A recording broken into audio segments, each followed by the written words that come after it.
नमस्कार, the wire में आपका स्वागत है। मैं हूं मीनाक्षी। शो है बात भारत की।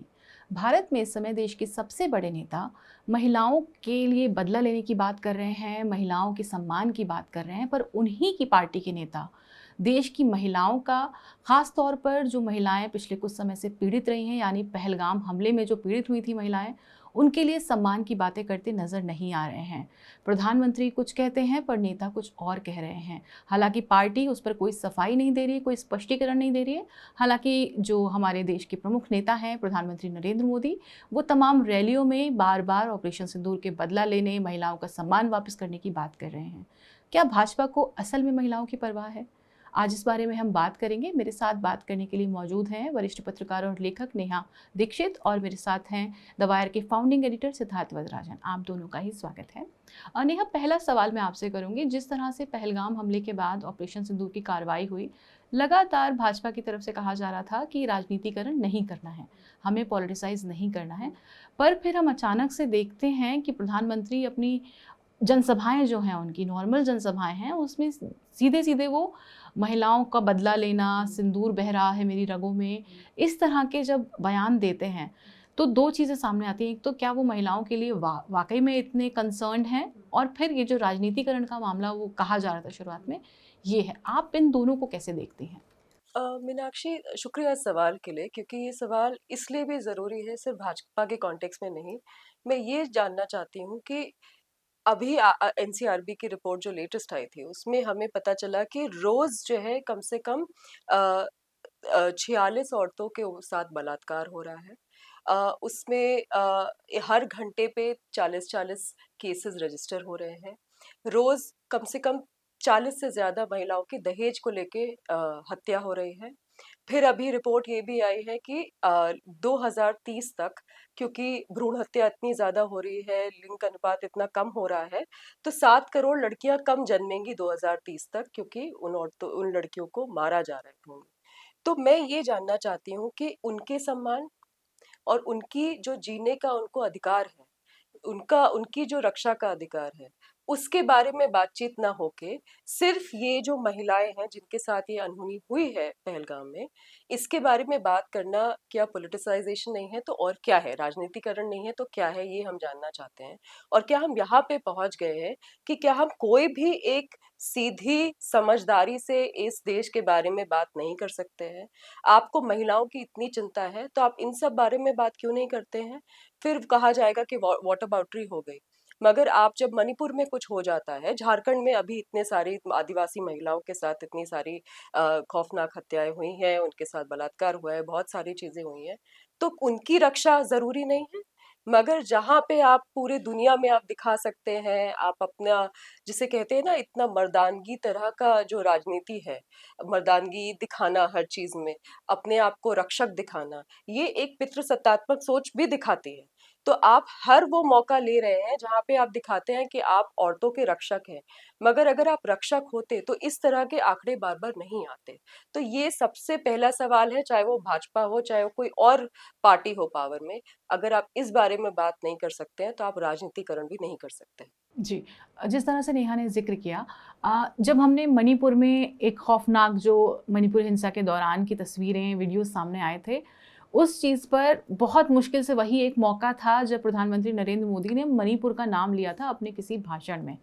उसके बाद हम पिछले, उनके कार्यकाल पूरे 11 साल हो जाएँगे, उसको हम देखते हैं तो उनका, और ख़ास तौर पे उनकी पार्टी के नेताओं का जो रवैया रहा है महिलाओं के प्रति, महिलाओं के प्रति अपराधों के प्रति, वो बहुत ज़्यादा उसके ऊपर सवाल उठते हैं। ऐसे में जब आप देखते हैं कि एक सैन्य ऑपरेशन, एक मिलिट्री कार्रवाई थी, उसके बाद से प्रधानमंत्री अपना सीना ठोक रहे हैं हर रैली में, ये हम इसे किस तरह से देखें?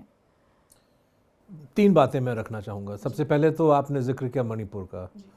तो प्रधानमंत्री मोदी साहब का जो बयान था, मणिपुर में जो औरतों पे हमला हुआ, जो बलात्कार की जो बात हुई, उसके हवाले से आप याद करिए, वहाँ पे अब जो बीजेपी कह रहा है वाटर बाउंड्री मत करो, प्रधानमंत्री ने मणिपुर का नाम, साथ में उन्होंने राजस्थान और 2-3 और विपक्षी दल रूल्ड स्टेट्स के नाम भी लिए, कहीं ना कहीं मणिपुर इशू को मिनिमाइज़ करने के लिए।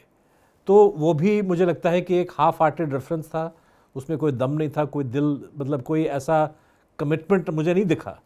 अगर हम उस मतलब वारदात या उस इशू की बात करें, रही बात पहलगाम, ऑपरेशन सिंदूर, और उसके बाद जो कंटिन्यूसली मोदी साहब के बयान आ रहे हैं, और मोदी साहब के अलावा भारतीय जनता पार्टी के अलग अलग नेताओं के बयान आ रहे हैं, और भारतीय जनता पार्टी के इर्द गिर्द जो चेले चपाटे हैं, जो ये छोटे मोटे नेता हैं, जो एक पूरा इकोसिस्टम है इनका सोशल मीडिया पर और मुख्तलिफ जो इनके अलग अलग प्लेटफॉर्म्स हैं, इन लोगों से जो बयान सुनने को आ रहा है, इसको मैं दर्शकों को याद दिलाना चाहूँगा। सबसे पहले तो हिमांशी नारवाल, नौसेना अधिकारी, उनके पति थे, वो वहाँ पे मारे गए दहशतगर्दियों के हवाले से, और सिंदूर उनका भी छीना गया। लेकिन ज़रा हिमांशी ने कहीं बयान दिया कि भाई आप इस हिंसा को इसका गलत इस्तेमाल मत कीजिए, हिंदुस्तान के अंदर कश्मीरियों के ख़िलाफ़ या मुसलमानों के ख़िलाफ़ आप नफ़रत मत फैलाइए। यही बात जो आज विदेश मंत्री हमारे कह रहे हैं, विदेश सचिव कह रहे हैं, दुनिया को समझाने के लिए आप कह रहे हैं कि भाई आतंकवाद जो हमला वहाँ पे हुआ, उसका इरादा ये था कि हिंदुस्तानियों को धर्म के आधार पर बांटा जाए। उसी बात को जब हिमांशी ने उठाया तो आप देख सकते किस तरह से उस पर बेरहमी से जो है ट्रोलिंग शुरू हो गया। वो मिसाल नंबर 1। आज तक प्रधानमंत्री ने ना ही उनके पक्ष में, उनकी रक्षा में कोई बात रखी, ना ही किसी आला भारतीय जनता पार्टी के नेता ने। फिर आप देखें हरियाणा के एक मेंबरान पार्लियामेंट, नाम उनका मैं भूल रहा हूँ जी, रामचंद्र जांगड़ा, बिल्कुल, जिन्होंने कहा कि जो वहाँ पे जिनके शौहर मारे गए, जिनके पति मारे गए, कहीं ना कहीं उन्होंने एक तरह से कायरता दिखाई। जी, उनका कहना था कि उनका जो वर्बेटिम मैं बयान बताऊं तो कहते वीरांगना भाव नहीं था उनमें। जी, तो ये उनका कहना था कि पहलगाम में अगर वीरांगना भाव दिखाया होता तो जो 3 या 4 लोग थे वो 26 लोगों को नहीं मार सकते थे। तो ये जो बहुत बहादुरी के साथ जो हमारे MP साहब ने ये बात रखी, जब इनकी आलोचना शुरू हो गई तो ये पतली गली से निकलने की कोशिश कर रहे थे, लेकिन आज तक किसी सीनियर BJP नेता ने उनको टोका नहीं, उनको डिसिप्लिन नहीं किया। मुझे लगता है कि ऐसे स्टेटमेंट के बाद, स्पेशली पहलगाम और ऑपरेशन सिंदूर के बाद, इस आदमी को इस्तीफा देना चाहिए, उसको भगा देना चाहिए पार्टी से। अगर मोदी की बात हम मान लें कि भाई सिंदूर ये सिंदूर वो, इस किस्म के बयान वो दे रहा है जिनके मतलब उन महिलाओं के बारे में जिनका सिंदूर छीना गया, और अब सारा ड्रामा आप कर रहे हैं कि अब ये सिंदूर के नाम पे इतना आप पॉलिटिक्स खेल रहे हैं, इनके बारे में मोदी साहब चुप हैं। और बहुत सारे ऐसे छोटे मोटे मिसाल हैं जो कर्नल सोफिया कुरैशी पे जो टिप्पणी की गई, भारतीय जनता पार्टी मध्य प्रदेश के मंत्री के उनका जो बयान है, जो अब कोर्ट में भी सुप्रीम कोर्ट ने उनको पकड़ा है, तो आप उससे स्पष्ट दिखता है कि भाई औरतों के प्रति भारतीय जनता पार्टी की सोच क्या है। और अभी तक तो मैं बृजभूषण शरण सिंह तक नहीं आया हूँ। हाल ही में जो है पॉक्सो केस में उनको जो छुटकारा मिली और किस तरह से मिली, क्यों मिली, ये सारा देश जानता है, लेकिन उनको छोड़ा गया और फिर वो रोड शो कर रहे हैं। जी, उसके बाद उन्होंने ये भी कहा कि सत्य पराजित नहीं हो सकता। उनका सत्य जो था, इसके बारे में बहुत सारी खबरें हैं जो बताती हैं कि किस तरह से वो आरोप लगे थे, और वो पॉक्सो का मामला जो था वो किस तरह से, उसमें भी ये कई बार कयास लगाए गए थे कि वहाँ धमकियाँ दी गई थी उस जो विक्टिम थी, विक्टिम की फैमिली को, जिसके बाद वो मामला उन्होंने वापस लिया। तो कहने का मतलब हिंदुस्तान की महिलाओं को अच्छी तरह से इस बात को समझ लेना चाहिए कि अगर चाहे हम नरेंद्र मोदी की बात करें, भारतीय जनता पार्टी की बात करें, या अन्य नेतागण BJP के हों, दूसरे पार्टी के भी हों, जो महिलाओं के नाम पे अपना रोटी सेकना चाहते हैं, ये महिलाओं के दोस्त नहीं है, महिला के दुश्मन है ये लोग। जी, इसमें एक अगला सवाल जो मेरे जहन में आता है वो ये है कि जब सर्वदलीय डेलीगेशन भेजने की बात हुई कि प्रतिनिधिमंडल जाएगा, सभी दलों के नेता विदेश में जाकर बताएंगे, समर्थन जुटाएंगे ऑपरेशन सिंदूर पे, एक पुराने जूनियर मंत्री थे, विदेश राज्य मंत्री MJ अकबर, उन्हें चुना गया एक डेलीगेशन के लिए। MJ अकबर का इतिहास हम सब जानते हैं। 2018 में मीटू आंदोलन के समय उनके ऊपर कई संगीन आरोप लगे थे यौन उत्पीड़न के, जिसके बाद उन्हें अपने पद से उस वक्त हटना पड़ा था। नेहा, इस समय जब हम देख रहे हैं ऑपरेशन सिंदूर को महिलाओं का सम्मान, महिलाओं की इज्जत और आबरू से जोड़ा जा रहा है, ऐसे में इस तरीके के दागदार मंत्री को उसी डेलीगेशन में भेजना, ये कहाँ तक जायज़ है?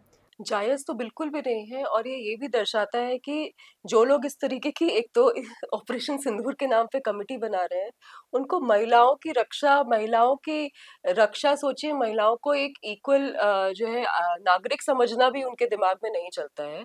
कि उनको ये भी बात ऑब्वियस नहीं है कि जिस इंसान के ऊपर 20 से ज़्यादा केसेस ऐसे आ चुके हैं, टेस्टिमनीज आ गए हैं कि इन्होंने किस तरीके से उत्पीड़न किया, उनको आप इंक्लूड कर रहे हैं और आपको एक बार भी आप पलक नहीं झपक रहे हैं। और उसके लिए बहुत सारे लोग स्टेटमेंट भेज रहे हैं, लिख रहे हैं, मगर उसके बाद भी इतना कुछ दिखाई नहीं दे रहा है। वो गए दूसरी थे इवेंचुअली, हाँ, उन्होंने जाकर हाँ, बयान भी दिए हैं। हाँ, हाँ।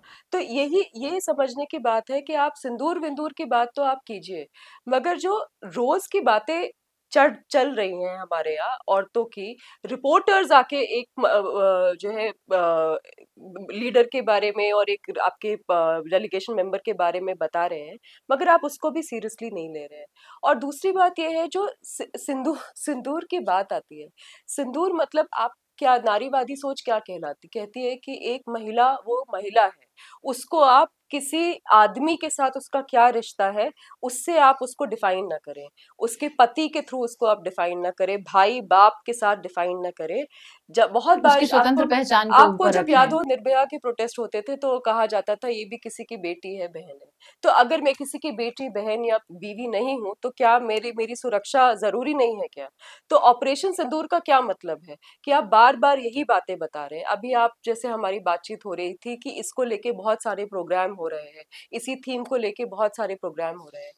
आप जब महिलाओं को किसी के, एक आदमी की हमेशा एक प्रॉपर्टी समझ के ही आपकी कोई नीति बनती है या आपका कोई रिएक्शन आता है, तो यही बात दिखाता है जो सिद्धार्थ भी कह रहे थे, कि आपकी सोच औरतों के, महिलाओं के सशक्तिकरण को लेके नहीं है। आपकी सोच हमेशा ये है कि ये औरतें किसी न किसी की प्रॉपर्टी है और उनके ऊपर बताया जाएगा। जितने भी हमने पिछले 10 सालों में, 12 सालों में इनके कैंपेन्स देखे हैं, आप देख लीजिए लव जिहाद। लव जिहाद का क्या मतलब है? लव जिहाद का यही थ्योरी है ना कि औरतों के पास दिमाग नहीं है। आप उनको एक फोन दिखाइए, चश्मा दिखाइए, बाइक दिखाइए, जीन्स पहनाइए और वो आपके साथ चल देंगी। मतलब आपने उनके दिमाग को, उनके इंटेलिजेंस को इतना नीचा समझ रखा है, और उसके बाद भी आप ये उसको उनको समझते हैं कि वो एक धर्म या एक समुदाय की प्रॉपर्टी है जो यहाँ से प्यार करके दूसरे समुदाय में चले गए हैं। मगर उस महिला की क्या इच्छा है, उसकी क्या एक एजेंसी है, उसके बारे में आपकी किसी भी नीति में दिखाई नहीं देता है। आप देखिए, जब स्वच्छ भारत की बातें चल रही थी, उन्होंने कहा कि हम टॉयलेट बनाएंगे, मगर टॉयलेट बनाने के बाद उन्होंने जो कैंपेन्स निकाले बहुत सारे बॉलीवुड स्टार्स को लेके, उन्होंने कहा कि जो है ये इज्जत घर है।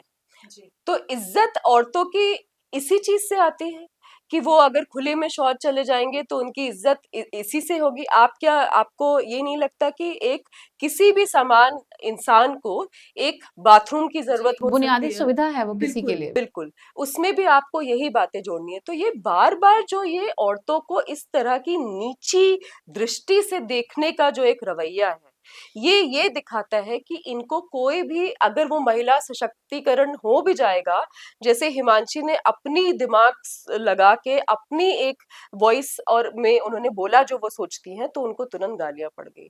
कोई भी महिला अगर अपने मन से अपना दिमाग लगा के अपनी कोई राय देती है, तो उससे उनको दिक्कत हो जाती है। तो ये सिर्फ सिंदूर, ऑपरेशन सिंदूर में नहीं, पिछले 10 सालों से हम देख रहे हैं कि वो इतनी घृणित दृष्टि से उनको, वो महिलाओं को देखते हैं कि वो उनके इशारों पर बस नाचते रहे और उनको बार बार आते रहे कि आप हमारे कर्ता धर्ता हैं, आप हमें बचा लीजिए।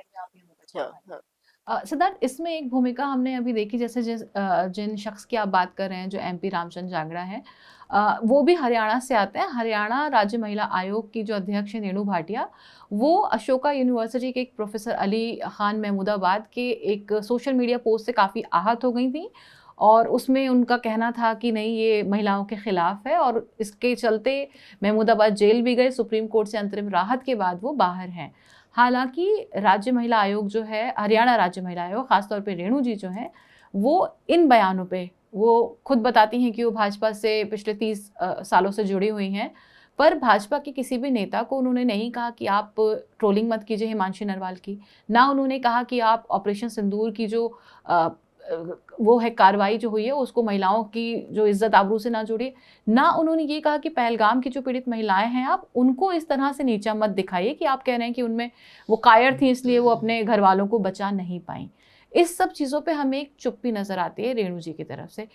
जनरली जब हम सोचते हैं तो माना जाता है कि ये सभी, भले ही कोई भी सरकार हो, पर वहाँ जो बैठा व्यक्ति है, वहाँ जो प्रमुख है, वो निष्पक्ष होकर कार्रवाई करेगा, उसे इस चीज़ से फ़र्क नहीं पड़ेगा, उसे उसका एक कॉज है जो है महिलाओं के भले का।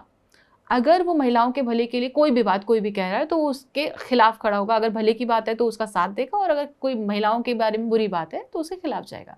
रेणु जी का जो पूरा का पूरा हम आचरण देख रहे हैं, इन सब पे उनकी चुप्पी हमें नजर आ रही है। क्या ये भी वही राजनीतिकरण जिसकी हम बात करते हैं, ये संस्थानों के राजनीतिकरण की, क्या महिला आयोग भी उसी की गिनती में आ गया है? 11 साल से यही चल रहा है। किसी भी संस्था के को आप देख लें, विश्वविद्यालयों को देख लें आप, जहाँ जहाँ नियुक्ति सरकारी गज़ेट ऑर्डर से होता है, वहाँ पे ऐसे ऐसे लोगों का चयन होता है जिनका या तो सीधे तौर पे भाजपा से ताल्लुक़ है, या राष्ट्रीय स्वयंसेवक से ताल्लुक़ है, या उनसे प्रभावित लोग हैं, या उनके पहुंच से, मतलब उनके रेफरेंस दे के वहाँ पे उनको नियुक्त किया गया है। तो जाहिर है कि ये लोग एक पॉलिटिकल रास्ते से आए हैं और वो पूरी तरह से उसी पॉलिटिक्स के साथ लॉयल है। लेकिन मेरा मतलब ये आप कह सकते हैं कि हमेशा दस्तूर रहा है कि कोई भी सरकार जो है अपने ही चुनिंदा लोगों को इन आयोग हो, या NHRC हो, विमेंस आयोग हो, चाइल्ड राइट्स हो, आप एक तरह से उसको एक प्लम पोस्टिंग्स के रूप में आप देखते हैं। किसी को इनाम आप दे रहे हैं तो आपने वहाँ जाके बिठा दिया ताकि उनको जॉब मिले, सैलरी मिले, गाड़ी मिले, बंगला मिले। लेकिन अभी तक जो देखने को मिला वो कम से कम एक ज़मीर जाग उठती है थोड़ा सा, और इतना ब्लेटेंट, इतना एक मतलब सियासत का जो नंगा खेल हम देख रहे हैं इन आयोगों के ज़रिए, ये शायद पहले कभी नहीं देखने को मिला। आप हरियाणा विमेंस कमीशन की बात कर रहे हैं तो 3 आप मतलब महमूदाबाद का मिसाल है जो वहाँ पे पढ़ाता है हरियाणा में, मतलब हरियाणा कमीशन का लोकस सिर्फ वही है कि महमूदाबाद वहाँ पे पढ़ाते हैं। ये जो MP हैं ये हरियाणा के MP हैं। हिमांशी नरवाल वहीं मतलब इन्हीं की लैंग्वेज को इस्तेमाल करें तो ये हरियाणा की बेटी है। तो हरियाणा की बेटी के बारे में जो उत्पीड़न हो रहा है उसके बारे में आपको ज़रा सी चिंता नहीं है। हरियाणा के MP जो अनाप शनाप बोल रहे हैं औरतों के ख़िलाफ़, इसके बारे में जो है आपको कोई इंटरेस्ट नहीं है। लेकिन आपने महमूदाबाद को पकड़ लिया और एक ऐसे बयान को पकड़ लिया जो एक्चुअली औरतों के पक्ष में और हिंदुस्तान के संविधान, हिंदुस्तान के का एक पॉलिटिकल कल्चर है इसके पक्ष में था, और मॉब लिंचिंग और नफ़रत और वो वाली सियासत के ख़िलाफ़ था। और आपने भी शायद वो क्लिप देखा होगा किसी चैनल में जब इनसे पूछा गया कि भाई आप पढ़ के मुझे बताइए कौन सा हिस्सा है जिसमें आपको, कौन सा हिस्सा है, एक वाक्य मुझे पढ़ के बताइए। तो वो इधर से उधर दौड़ने लगी, नाचने लगी कि नहीं इसके बारे में नहीं, उसके बारे में नहीं, what about this, what about that. वो ठीक से जवाब नहीं दे पाई, जिससे साफ पता चला कि ये औरत जो है ये पूरी तरह से ये पॉलिटिक्स चला रही है भारतीय जनता पार्टी के बिहाफ पे, और इनको महिलाओं की समस्याओं के प्रति ज़रा सी भी चिंता नहीं है। और ये पूरी तरह से ये पॉलिटिकल खेल है जो इट्स नॉट सरप्राइजिंग, क्योंकि अगर प्रधानमंत्री देश का इन चीज़ों को लेके एक सीरियस जो एक संजीदा मामला है कि भारत पाक के जो रिश्ते हैं, मिलिट्री ने जो ऑपरेशन किया, ये सीरियस मैटर्स हैं, ये नेशनल मैटर्स हैं, ये सारे देशवासियों को एक तरह से कंसर्न करता है। और इस पे जो है आप जाके उल्टा सीधा बोल रहे हैं, आप इससे पॉलिटिकल फ़ायदा निचोड़ने की कोशिश कर रहे हैं। आप गुजरात में जाके गब्बर सिंह जैसे बयान देते हैं, गोली खाओ, मतलब ये मतलब असभ्य भाषा और न जाने कैसे, मतलब कि ये जो इस्तेमाल खून में गरम सिंदूर, मतलब ये फिल्मी डायलॉग्स, ये प्रधानमंत्री को शोभा नहीं देती। और मुझे लगता है कि ये एक इशारा है कि आने वाले दिनों में बिहार के चुनाव आने वाले, लेकिन अभी तो अगला जो जनरल इलेक्शन है अभी 4 साल बाकी हैं, लेकिन मुझे लगता है ये ड्रामा जो है 4 साल तक चलेगा। और अगर ऑलरेडी जो है ज़ुबान का स्तर इतना गिर चुका है तो आप कल्पना कर सकते हैं कि 2029 में जो है प्रधानमंत्री से लेके नीचे उनके बाकी के जो लोग हैं वो किस किस्म के बयान देंगे। इसके साथ ही एक जो चीज़ देखने को मिलती है वो है मुस्लिमों को लेकर जो भाजपा का रवैया रहा है। कर्नाटक में एक डिप्टी कमिश्नर थी, उनको भाजपा के नेता टी रवि कुमार ने उन पर आरोप लगाया कि वो कांग्रेस के लिए काम कर रही हैं। एक प्रदर्शन था और उन्होंने कहा कि ऐसा लगता है कि वो पाकिस्तान से आई हैं। अब जब हम देखते हैं कि किस तरह से पिछले कुछ साल में अपने कार्यकाल में मोदी सरकार मुस्लिम महिलाओं के हितैषी बनने के लिए अपने आप को बताती है कि कितना उसे परवाह है महिलाओं की, खासतौर पे मुस्लिम महिलाओं की भी वो बहुत परवाह करता है। ऐसे में जब कोई महिला आपकी मनमर्जी के मुताबिक अगर आपको लगता है उन्होंने नहीं किया, आपने आरोप लगाया कि हाँ ये वहाँ जो पार्टी सरकार में उनके इशारे पे काम करे, पर आप ये कैसे कह सकते हैं कि ऐसा लगता है कि वो पाकिस्तान से आई हैं? क्या उनकी धार्मिक पहचान को हम सीधे सीधे पाकिस्तान से जोड़ सकते हैं? क्या हम वापस से वहीं आ जाते हैं कि जहाँ पर आप हिंदुस्तान के हर मुस्लिम को संदेह की नज़र से देखेंगे कि वो पाकिस्तानी है, वो भी वो महिला जो कि आईपीएस की पोजीशन पे बैठी हुई है? ये जो भाजपा का रवैया है, ख़ासतौर पे इस बयान के परिप्रेक्ष्य में, उस पर भी हमने नहीं देखा कि भाजपा के शीर्ष नेतृत्व ने कोई भी स्पष्टीकरण जारी किया हो। ये जो पूरा मुस्लिम महिलाओं का मुस्लिमों के खिलाफ वाला जो भाजपा का रवैया है, और ऐसा नहीं है कि जब वो कह रहे हैं तो उनके यहाँ कोई ऐसी अनुशासनहीनता की कार्रवाइयाँ नहीं होती हैं। हमने कई बार देखा है, उनके कई सारे नेता पार्टी से निकले हैं, कई बार भाजपा ने बहुत सारी कार्रवाइयाँ अपने नेताओं पे की हैं, उन्होंने उनके बयान से किनारा किया, पर ऐसे बयान फुटकर में यूं ही आते रहते हैं पर भाजपा कुछ नहीं कहती। तो क्या स्वीकार कर लिया गया है कि नहीं ये तो ऐसे ही बोलेंगे, आप अपना समझ लीजिए? मैं एक उदाहरण देती हूँ जो इससे थोड़ा सा हटके है, मगर जो आप बात कह रही हैं उससे जुड़ा हुआ है। आप एक मुस्लिम अधिकारी की बात कर रही हैं यहाँ। मैं आपको बताती हूँ कि अभी एक किताब पे मैं काम किया था, उसमें एक मुस्लिम महिला ने पिछले 30 सालों में 50 काम किए।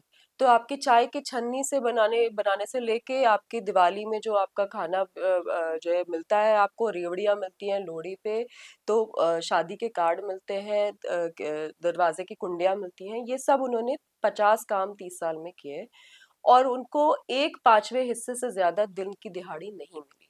और ये सिर्फ उनकी कहानी नहीं है, ऐसी कम से कम 80 करोड़ महिलाएं हैं जिनके साथ वो यही काम कर रही हैं। हिंदुस्तान में ज्यादातर औरतें किसानी में काम करती हैं, मगर उसके बाद वो यही काम करती हैं पर पीस के हिसाब से। इसके बारे में ये मैं इसलिए बात कर रही हूँ कि जब मैं शुरुआत में वहां पे जाती थी, सईदा और बहुत सारी महिलाएं, सिर्फ मुसलमान ही नहीं, बहुत ही अलग अलग महिलाएं जो पलायन करके आती हैं, वो शुरू में शाम को घर आके आलू की सब्जी का तड़का लगा के तेल में चावल या रोटी के साथ खाती थी। पिछले 9 साल में मैंने देखा है कि अब वो आती हैं, पानी में तड़का लगाती हैं आलू का, और जब बच्चे की कटोरी होती है तो बच्चे की कटोरी में 3-4 बूंद तेल डाल देती हैं, क्योंकि खाने का तेल इतना महंगा हो गया। मुस्लिम महिलाओं की अगर आप हितैषी हैं तो उनके खाने का तो इंतजाम करिए।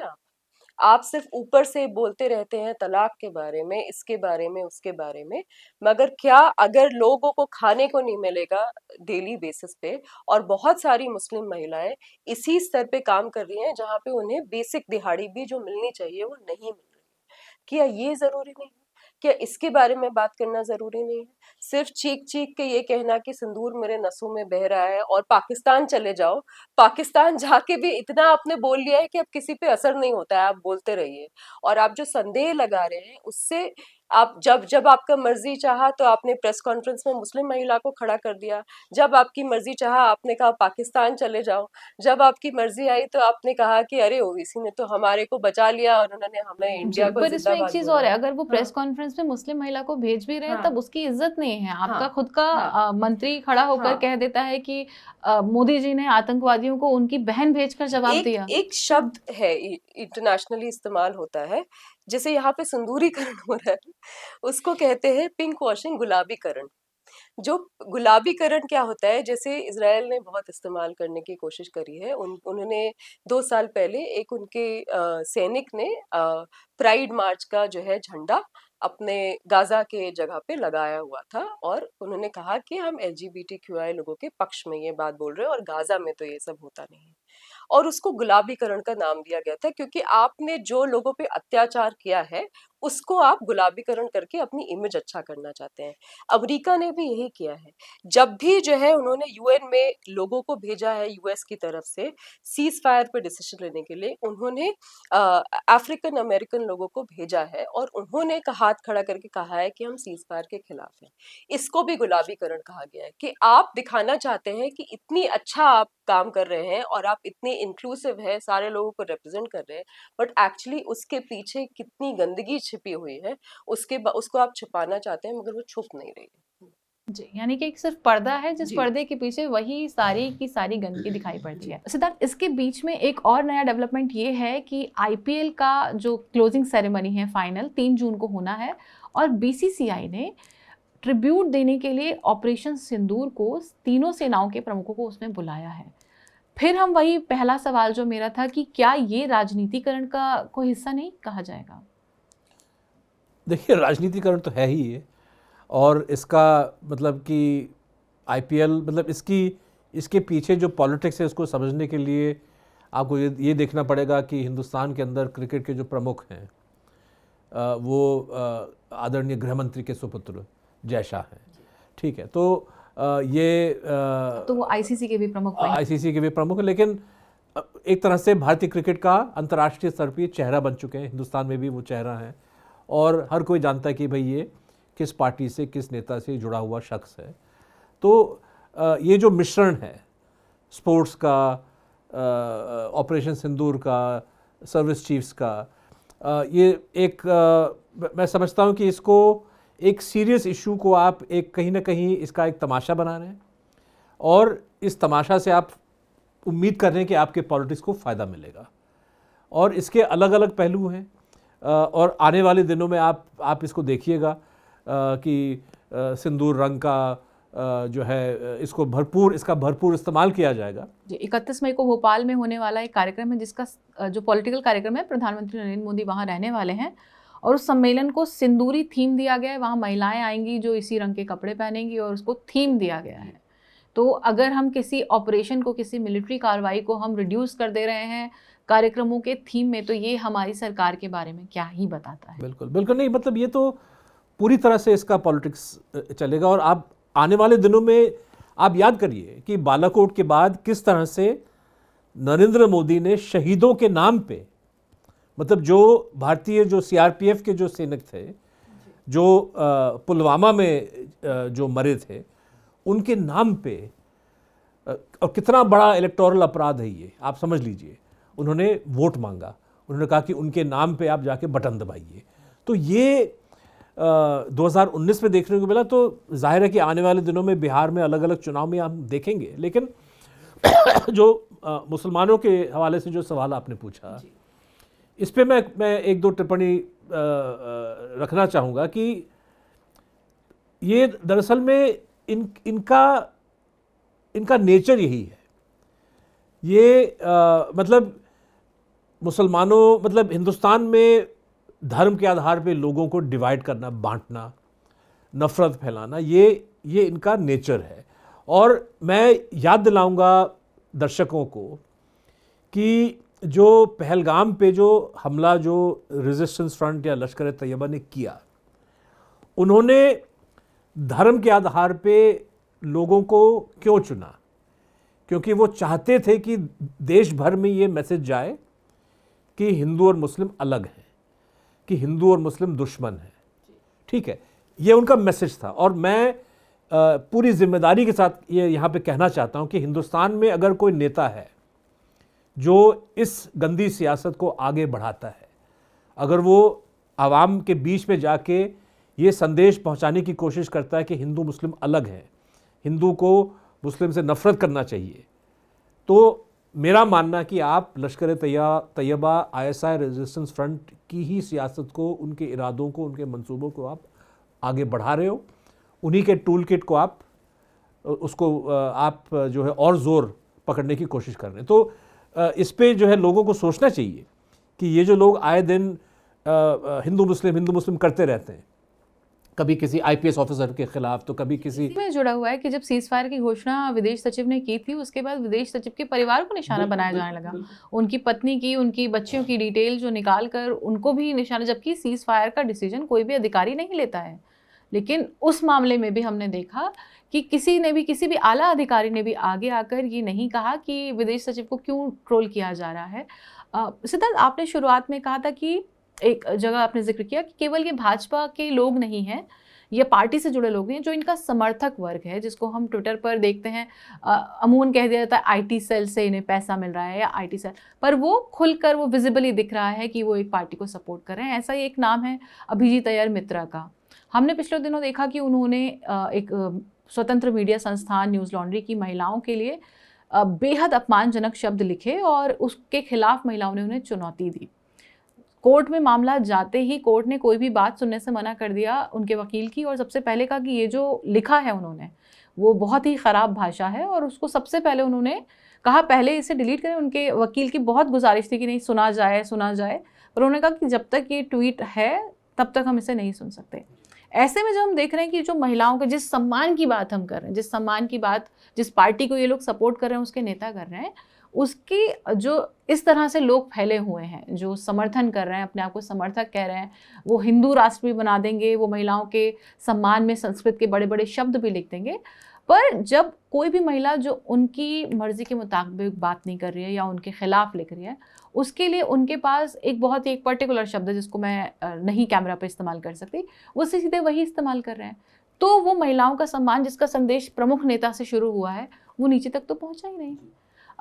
नेहा, आपने ये मसला देखा था, न्यूज़ लॉन्ड्री की पत्रकारों ने जब इसको चुनौती दी, कोर्ट ने जो कहा, और क्या आपको लगता है कि ऐसे ही इस तरह से कोर्ट्स को आना चाहिए या फिर लोगों को या नेताओं को ऐसा आके बोलना चाहिए उनके समर्थकों को? ये बहुत ही दुख की बात है कि हमें कोर्ट जाना पड़ रहा है ऐसी किसी भाषा को वहां से हटवाने के लिए। और ये भी दर्शाता है, आप, मैं, हम सारे लोग जो यहाँ पर बैठे हैं और बाहर भी, हम सारे लोग 10-12 सालों से यही बातें सुनते आ रहे हैं। और हमें कहा जाता है, अगर हमारे पास, जैसे हमें बोला जाता है आप रिपोर्ट करिए, आप कंप्लेन करिए। अगर हमें 300-300 400-400 यही रोज ऐसे मैसेजेस आ रहे हैं, हम अपना काम कब करेंगे अगर हम कंप्लेन करते रहेंगे? क्योंकि एक ढांचा जो सरकार का एक काम होता है कि एक तरीके से सब लोग अपने मौलिक अधिकारों के साथ आगे बढ़ सके, अपने अपने काम कर सके। मगर अगर वही सरकार इस तरीके की बातचीत को उन्होंने नॉर्मलाइज कर दिया है, डेली उनके आईटी सेल के थ्रू, उनके जो नेता हैं जो अभी आप बात कर रहे थे, रोज अपने भाषणों में बोलकर, और एक बहुत ही उग्रवादी मर्दाना भाषा को उन्होंने एक भारत की भाषा बना दिया है। वो भी एक बहुत ही चिंताजनक चीज है, क्योंकि अभी जब वॉर की हो रही थी ना कि अरे जाओ लाहौर पकड़ लो और एक दिन में कराची पकड़ लेंगे, तो यही बात समझ में आ रही थी कि पहले जब ऐसी स्थितियां होती थी तो 10-15 लोग ऐसे भी निकल आते थे जो कहते थे जंग मत करो, शांति रखो। मगर अब सिर्फ शांति करो बोलने के लिए भी लोगों को इतनी ज्यादा जो है बातें सुननी पड़ सकती हैं। मतलब सलमान खान ने लिख दिया था thank God for cease fire, उनको वो डिलीट करना पड़ गया। तो इतना भी आप नहीं बोल सकते, आपको लगातार अटैक करते रहना है। तो ये जो नॉर्मलाइज कर दिया है और उसके लिए हमें कोर्ट जाना पड़ रहा है, ये बहुत दुख की बात है। ये बहुत अच्छी बात है कि कोर्ट ने तुरंत इसका कॉग्निजेंस लिया। मगर आप ये बताइए कि छोटे शहरों में और बहुत बहुत जगहों में जो औरतों को यही भाषा सुननी पड़ती है, उनके पास क्या इतने रिसोर्सेज हैं कि वो जार के इसको चैलेंज कर सकें? तो यानी कि जब तक ऊपर से एक निर्णय नहीं होगा कि ये भाषा और इस तरीके का रवैया औरतों के लिए मंजूर नहीं है, तब तक ये चेंज नहीं हो सकता है। और सम्मान की जहां तक बात है ना, हमने हमेशा कहा है हमें सम्मान नहीं चाहिए, हमें हमारा अधिकार दीजिए, हम अपने अधिकार हमें मिलेगा, हमें इज्जत और सम्मान हम अपना खुद कमा लेंगे। हमें आपसे नहीं चाहिए, और आप जिसको इज्जत और सम्मान समझते हैं वो टोकरा हम औरतें अपने सर पे नहीं ढोएंगे। हमें जो लगता है हम वो करेंगे। तो ये जो बार बार सम्मान दिलाने वाली बात है जो मोदी जी कर रहे हैं, जो बहुत लोग कर रहे हैं, आप हमें बख्श दीजिए, हमें सम्मान दीजिए, हमें हमारा अधिकार चाहिए। औरतों को भारत में अपने अधिकार चाहिए और बराबरी का दर्जा चाहिए कि वो भी उतनी ही इक्वल सिटीजन हैं जितने कि इस देश के मर्द हैं। आप इस चर्चा में शामिल हुए, आप दोनों का बहुत बहुत धन्यवाद। नमस्कार।